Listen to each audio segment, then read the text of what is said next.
మీ business ఏదైనా మీ ఊర్లో promotion చేయాలంటే అది సుమన్ టీవీతోనే సాధ్యం. ఇప్పుడే సంప్రదించండి. Welcome to Suman TV. నేను మీ శంకర్. ప్రస్తుతం మనం నల్గొండ జిల్లా చిట్యాల మండలం గుండ్రాంపల్లి యూటర్న్ తీసుకు ఇన్నోవా కారు చాలా అతి వేగంగా రావడంతో తను డివైడర్ ను గుద్దుకొని 3-4 పల్టీలు కొట్టిన తర్వాత అందులో ఉన్నటువంటి డివైడర్ అంటే ప్రయాణించేటువంటి ఇన్నోవా కారులో ప్రయాణించినటువంటి వ్యక్తులు దగ్గర దగ్గర 8 మందిగా వాళ్ళు ఉన్నారని చెప్పేసి మనకున్నటువంటి సమాచారం. ఆ 8 మంది కూడా సురక్షితంగా బయటికి పడడం, బయటికి వెళ్ళిన టైంలో ఆ మంటలు చెలరేగినప్పుడు ఆ వెనకాలనే ఉన్నటువంటి డివైడర్ కు గుద్దుకొని మంటలు చెలరేగే టైంలో ఆ ఇన్నోవా కారుకు వెనకాల ప్రయాణిస్తున్నటువంటి ఒక లారీ అతను డ్రైవర్ కావచ్చు, అందులో ఉన్నటువంటి క్లీనర్ కావచ్చు, వాళ్ళు ఇద్దరు కూడా ఆ ప్రమాదాన్ని వెంటనే కనిపెట్టేసి వాళ్ళు బండి ఆపుకొని ఒక సైడ్ ఆపుకొని డ్రైవర్ గాని అందులో విధంగా మనటువంటి క్లీనర్ గాని ఇద్దరు కూడా ఆ ప్రమాదం జరిగే టైంలో స్పాట్ లోనే వెంటనే ఆ ఇన్నోవా కార్ లో ఉన్నటువంటి 8 మందిని సురక్షితంగా బయటికి తీయడం నిజంగా కూడా ఇది ఒక సెన్సేషనల్ వార్త అని చెప్పుకోవచ్చు. ఆ బయటికి తీసిన టైంలో ఉన్నటువంటి ఆ వ్యక్తులకు సంబంధించిన వాళ్ళు కూడా మనతోటే ఉన్నారు. ప్రస్తుతం వాళ్ళు ఎక్కడున్నారు, ఏ హాస్పిటల్లో ఉన్నారు, వాళ్ళ కుటుంబ సభ్యులు అంటే వాళ్ళు ఏ ప్రాంతం వాళ్ళని పూర్తి వివరాలు అడిగి తెలుసుకునే ప్రయత్నం చేద్దాం. ఇప్పుడు మనతోటి ఒక వ్యక్తి కూడా ఉన్నారు. అన్న చెప్పండి సార్, ఈ లారీకి సంబంధించిన వాళ్ళు ఆపాడు, అసలు ఎలా ఆపిరు, ఎక్కడ ఆపిరు, వాళ్ళ పూర్తి వివరాలు సార్. ఉదయం పూట వాళ్ళు హైదరాబాద్ వస్తున్నారండి. లోడ్ వేసుకొని వస్తుంటే ఉదయాన్నే ఇది జరిగిందని చెప్పేసి మాకు తెలిసిన ఇన్ఫర్మేషన్ ఏంటంటే వాళ్ళు వస్తున్నప్పుడు ఏదో సౌండ్ వచ్చిందని చెప్పేసి బండి ఆపేసేసి వాళ్ళిద్దరు దిగి హెల్ప్ చేశారండి. ఇది బ్లాస్ట్ అయ్యి వాళ్ళకు కూడా ఒళ్ళు కాళ్ళు కానీ అన్ని కాలేసేది.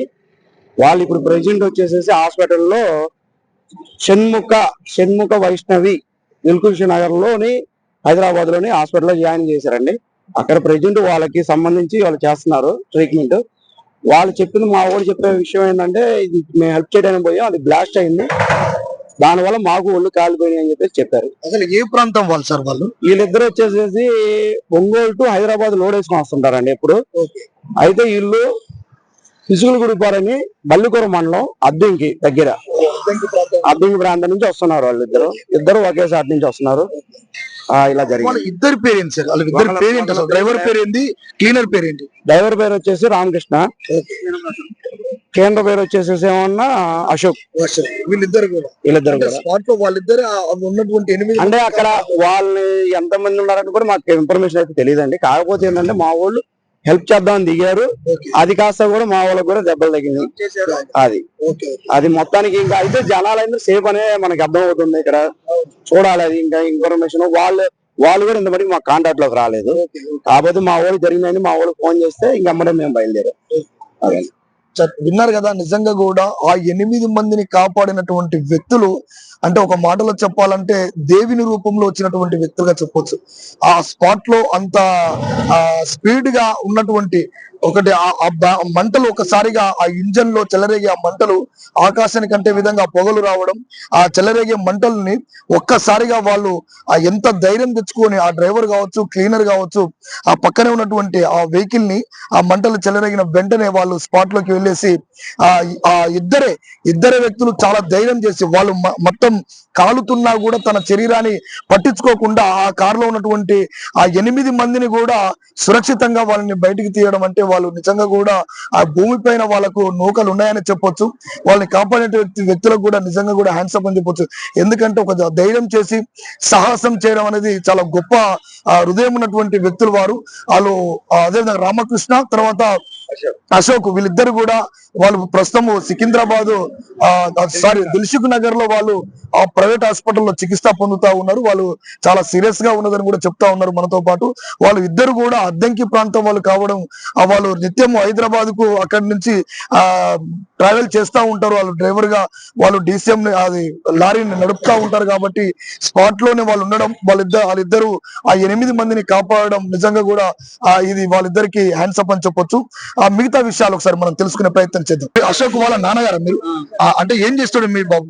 నా బాబు నేను మొన్నటిదాకా గొర్రెలు కాసుకున్నా ఉండే, గొర్రకాడికి పోకుండా ఈ లారీకి వచ్చాడు. లారీకి వచ్చి అదిగా ఆడేదో వాళ్ళ కారు తిరగబడి కింద పడి కాలుతుందని వాళ్ళు ఏదో హెల్ప్ చేయడానికి పోతే ఆ కారు పేలి వాళ్ళ కాళ్ళు గాలి. మీకు ఎప్పుడు తెలిసింది సమాచారం? మరి మాకు 8ంటికే తెలిసింది. 8 గంటలకు మీరు అక్కడి నుంచి వస్తున్నారా ఇప్పుడు? ఇప్పుడు ఎక్కడ ఉన్నాడు బాబు? హైదరాబాద్ లో. దిల్సుఖ్ నగర్ హైదరాబాద్ లో ఉన్నారు. Okay okay. మీ పేరు ఏం పేరు? నా పేరు అమ్మటి కోటేశ్వరరావు. మీ బాబు పేరు ఏం పేరు? అశోక్ కుమార్. అశోక్ డ్రైవరా? క్లీనరా? ఓకే, క్లీనర్ వాళ్ళ నాన్న మీరు విన్నారు కదా. క్లీనర్ వాళ్ళ నాన్నగారు కూడా చెప్తా ఉన్నారు, వాళ్ళకు సమాచారం కూడా 8 గంటలకే తెలిసిందని స్పాట్ లోనే అద్దంకి నుంచి కూడా హైదరాబాద్ కు దిల్సుఖ్ నగర్ షణ్ముఖ హాస్పిటల్ కి వెళ్తా ఉన్నారు. గుండ్రాంపల్లి యూటర్న్ వద్ద నైట్ 8 గంటలకు జరిగినటువంటి ఒక ఇన్నోవా కారు చాలా వేగంగా రావడంతో 3 పల్టీల దాకా కొట్టి అందులో 8 మంది ప్రయాణికులు సురక్షితంగా బయటపడడం జరిగినది. ఆ పల్టీ కొట్టిన టైంలోనే ఆ మంటలు చెలరేగడంతో అక్కడ ఉన్నటువంటి ఇన్నోవా కారుకు వెనకాల వస్తున్నటువంటి ఒక లారీ వ్యక్తులు, డ్రైవర్ కావచ్చు, క్లీనర్ కావచ్చు, ఆ మంటలో కాలుతున్నటువంటి ఆ వ్యక్తుల్ని స్పాట్ లోనే అందులో నుంచి సురక్షితంగా తీసి వాళ్ళని బయటికి పంపడం జరిగినది. ఇక్కడ మనం విజువల్స్ చూసుకోవచ్చు, మనం స్పాట్ దగ్గర ఉన్నాం. ఇదే ప్లేస్ లోనే ఇన్నోవా కారు మంటలు చెలరేగడం కూడా జరిగినది. ఇన్నోవా కారు మంటలు చెలరేగిన టైంలోనే ఇక్కడ ఉన్నటువంటి ఫైర్ సిబ్బంది కూడా ఇంజన్ లో మంటలు చెలరేగడంతో ఫైర్ సిబ్బంది కూడా స్పాట్ లోనికి రావడం, వెంటనే ఆ మంటలు కూడా ఆర్పడం కూడా జరిగినది. ఇక్కడ చూసుకోవచ్చు, మంటలు కూడా ఆకాశానికి అంటే విధంగా మనకు కనపడతా ఉన్నాయి. అంతేకాకుండా సురక్షితంగా బయటపడినటువంటి 8 మంది ప్రయాణికులు కూడా ఉన్నారు. ఆ కారులో కూడా ఉన్నటువంటి 8 మందికి చాలా అక్కడక్కడ కొద్ది దెబ్బలు కూడా తగలడం, కొన్ని ప్లేస్లలో వాళ్ళు కూడా కాలిపోవడం కూడా జరిగినది. వీళ్ళందరినీ కూడా ఒక దగ్గరలో ఉన్నటువంటి గవర్నమెంట్ హాస్పిటల్ కూడా వాళ్ళు తరలించడం జరిగినది. ఫైర్ సిబ్బంది కూడా అన్ని స్పాట్ లోనే వచ్చి ఆ మంటలు కూడా ఆర్పడం కూడా జరిగినది. ఇక్కడ ట్రాఫిక్ జామ్ కూడా ఎక్కువగా ఒక 2 గంటల పాటు ట్రాఫిక్ జామ్ అవుతూ ఉంటుంది. వాటిని కూడా వెంటనే పోలీస్ డిపార్ట్మెంట్ కూడా వచ్చేసి ఆ తర్వాత ఇక్కడ ఉన్నటువంటి ట్రాఫిక్ ను కూడా పంపించే ప్రయత్నం కూడా జరిగినది. ఇక్కడ చూసుకోవచ్చు. తర్వాత మనం ఆ కారుకు సంబంధించినటువంటి విజువల్స్ కూడా చూద్దాం. అంటే ఇన్నోవా కారుని ఫైర్ సిబ్బంది వెంటనే ఒక 2 గంటల పాటు కాలినటువంటి ఒక కారు కూడా మనకు ఇక్కడ నుంచి అంటే ఆ ప్లేస్ నుంచి ఆ ఫైర్ సిబ్బంది కూడా తీసుకొచ్చి ఆ పోలీసులు కూడా పక్కకు వేయడం కూడా జరిగింది. మనం చూసుకోవచ్చు, ఆ రోడ్ కు లెఫ్ట్ సైడ్ భాగంలోనే ఉన్నది. చూడండి ఇన్నోవా కారు ఎంత దగ్ధమైపోయిందో, అసలు ఇది నిజంగా కూడా చాలా బాధాకరం అనిపిస్తా ఉన్నది. ఈ కారు కావచ్చు, అందులో ఉంటే ప్రయాణికులు కూడా నిజంగా కూడా సురక్షితంగా బయటపడడం అంటే వాళ్ళు అంటే భూమి పైన వాళ్ళకు నౌకలు ఉన్నాయని చెప్పొచ్చు. ఎందుకంటే ఒక అదృష్టంగా భావించవచ్చు. ఈ రోజు ఏదైనా యాక్సిడెంట్ జరిగిందంటే స్పాట్ లోనే చనిపోతా ఉన్నారు, ఎంతో మందికి ప్రమాదం అయ్యి ఉంటా ఉన్నారు. కానీ వాళ్ళకి నిజంగా కూడా 8 మంది సురక్షితంగా బయటపడడం అంటే చాలా ఆశ్చర్యానికి గురి చేస్తా ఉంది. ఒక్కసారి చూద్దాం రండి. ఎక్కడ కూడా ఒక్క భాగం కూడా ఇంజన్ లో కానీ, తర్వాత డ్రైవర్ సీట్ లో కానీ, పక్క సీట్ లో కానీ, తర్వాత వెనకాల కూర్చున్న సీట్ లో కావచ్చు, ఏ ప్లేస్ కూడా మనకు ఇది మంచిగా ఉన్నది అని చెప్పేసి ఎక్కడ కూడా కనపడతలేదు. ఇది పూర్తిగా దగ్ధం అయిపోతా ఉన్నది, అయిపోయిందని చెప్పుకోవచ్చు. ఇక్కడ ఉన్నటువంటి టైర్లు కావచ్చు, తర్వాత ఇంజన్ కానీ, ఇది బహుశా ఇది పెట్రోల్ కి సంబంధించినటువంటి వెహికల్ కావడంతో అక్కడ మంటలు చెలరేగాయని చెప్పుకోవచ్చు. ఆ ఇంజన్ భాగం మొత్తం పూర్తిగా దగ్ధమైపోయింది ఇది. కాబట్టి వాళ్ళు ఫైర్ సిబ్బంది వెంటనే ఈ మంటలు ఆరిపిన తర్వాత అక్కడి నుంచి తీసుకొచ్చి ఈ ప్లేస్ కి పెట్టడం కూడా జరిగినది. హైదరాబాద్ నుంచి వచ్చేటువంటి డివైడర్ కూడా చాలా క్లాస్ గా ఉన్నది. ఈ ఉన్నటువంటి హైదరాబాద్ నుంచి మనం వస్తున్న ఈ డివైడర్ లెఫ్ట్ సైడ్ చూసుకోవచ్చు, పూర్తిగా ఇటు లెఫ్ట్ సైడ్ భాగం ఉన్నది. అదే విధంగా ఇక్కడ ఈ డివైడర్ చూసుకోవచ్చు, విజయవాడ నుంచి వచ్చేటువంటి ఈ డివైడర్ క్రాస్ గా ఉన్నది. ఇటు రైట్ సైడ్ గా ఉన్నది హైదరాబాద్ నుంచి వచ్చేటువంటి డివైడర్, ఇటు లెఫ్ట్ సైడ్ గా ఉన్నది. పూర్తిగా ఇది విరుద్ధంగా ఉన్నటువంటి డివైడర్ మనకు కనపడతా ఉన్నది. అంటే ఇక్కడ నుంచి హైదరాబాద్ నుంచి వచ్చే వెహికల్స్ కూడా చాలా సార్లు మనకు ఈ ప్రమాదం జరిగినట్టుగానే కనపడతా ఉంది. విజువల్ చూసుకోవచ్చు. ఈ డివైడర్ కూడా చాలా అదుపు తప్పి పడిపోవడం గల కారణం ఈ డివైడర్ లోపలి భాగానికి ఉండడమే మెయిన్ కారణం అని చెప్పొచ్చు. ఇక్కడ నుంచి పల్టీ కొడుతూ అక్కడ మంటలు చెలరేగడం ఆ ప్లేస్ లో జరిగినది. ఇక్కడ ఉన్నటువంటి ఈ డివైడర్ గుర్తుతూనే ఇక్కడ నుంచి కొడుతూ ఒక 3 పల్టీలు కొట్టడం అంటే దగ్గర ఈ ప్లేస్ నుంచి మనకు ఈ ఫర్లాంగ్ దూరంలో ఈ ప్లేస్ దాకా వచ్చేసింది వెహికల్. అంటే ఇది పూర్తిగా రైట్ సైడ్ భాగంలోనే ఈ డివైడర్ ఉండడం, ఆ ఎదురుగా వస్తున్నటువంటి కారుకు ఈ ప్లేస్ నుంచి గుద్దుకొని ఇక్కడ డివైడర్ ఇక్కడ నుంచి ఇన్నోవా కారు ఈ ప్లేస్ లో పడిపోవడం జరిగింది. కాబట్టి ఇట్లాంటి చర్యలకు వెంటనే ప్రభుత్వం కూడా స్పందించి ఇట్లాంటి డివైడర్లను వెంటనే సెట్ చేయాలి. ఇది ప్రమాదకరంగా ఉన్నదని చెప్పేసి కూడా మనం విజువల్ లో చూసుకోవచ్చు. కాబట్టి దీనిపైన ప్రభుత్వం కూడా వెంటనే స్పందించాలి. నిన్నగాక మొన్న జరిగినటువంటి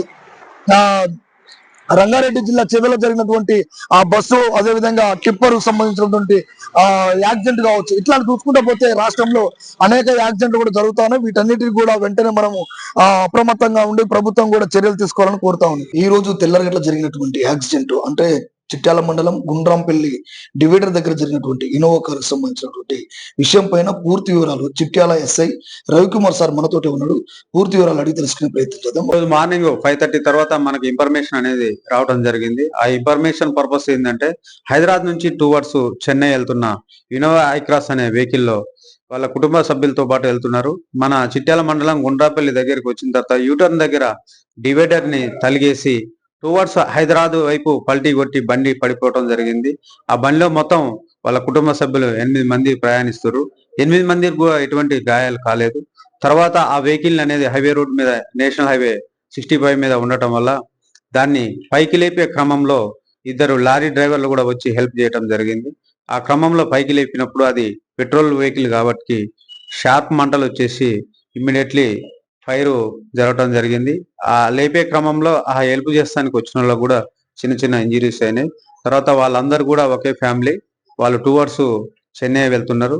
ఎవరికి ఏమీ ప్రమాదం జరగలేదు. వాళ్ళు ఇచ్చిన దరఖాస్తు మీద ఫైర్ యాక్సిడెంట్ ఎఫ్ఐఆర్ చేసేసి దర్యాప్తు చేయడం జరుగుతుంది. సార్ అక్కడ ఉన్నటువంటి అంటే హైదరాబాద్ నుంచి వచ్చిన డివైడర్ కావచ్చు, ఇక్కడ విజయవాడ నుంచి డివైడర్ అంటే వేరువేరుగా ఉన్నాయి. ఈ డివైడర్ కి సంబంధించిన అధికారులకు పై అధికారులకు ఇప్పుడు తెలియజేసిరా?